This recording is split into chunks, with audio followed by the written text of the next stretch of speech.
building accountability, intelligence, and informed decision-making into your organizational DNA. These are some tips the book, co-authored by Joey Fitts, promises to provide as a pragmatic guide for businesses looking to give their companies a competitive advantage. Mr. Fitts, who's also Microsoft's Business Development Manager for Business Intelligence, explained that most organizations were finding it difficult to execute their business strategies effectively. Unfortunately, poor strategy execution is more the norm than the exception. And what we recognized was that those who can execute their strategies are differentiating. And there's a few examples that come to mind from the book. Hilton Hotels experienced 600% growth in a single year. And since developing out their capabilities, they've outperformed the S&P's Hotel, Restaurant, and Leisure Index, and they've also outperformed their competition stock price. It's given them huge competitive advantage. Fortis is a leading financial services provider in Europe, and they brought in a new CEO by the name of Jean-Paul Vautrin, and he really committed to creating a performance-driven culture. And that was in the mid-2000s,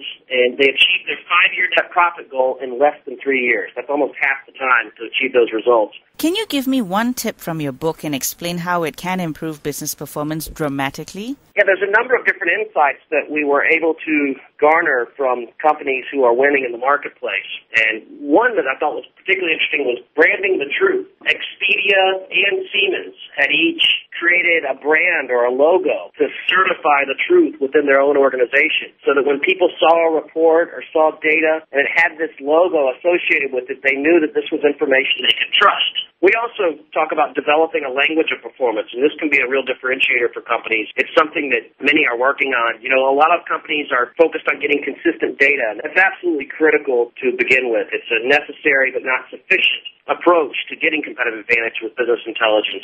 What are some challenges that could still stand in the way despite all the advice that you've given about best practices in your book? Well, culture certainly plays a big role, and it's different for different organizations, and it's also different for different departments within the same organization. You know, approaches to business intelligence and developing out performance management capabilities have really been made departmentally. What I mean by that is different groups within the same organization have developed out different skills and different capabilities for monitoring and analyzing and planning their performance. So being able to rationalize that within your own organization is really critical, and it's a big challenge everyone faces. Also, there's this notion of sponsorship versus a mandate. You know, many of us look for some type of sponsorship within our organization for being able to develop this change within the company. And sponsorship means that someone above me in the hierarchy will say, yes, I think that's a good idea. That was Joey Fitts, co-author of the book Drive Business Performance, Enabling a Culture of Intelligent Execution. This has been The Bottom Line, and I'm Yvonne Gomez. To listen to a podcast of this program, visit us on the web at 938live.sg.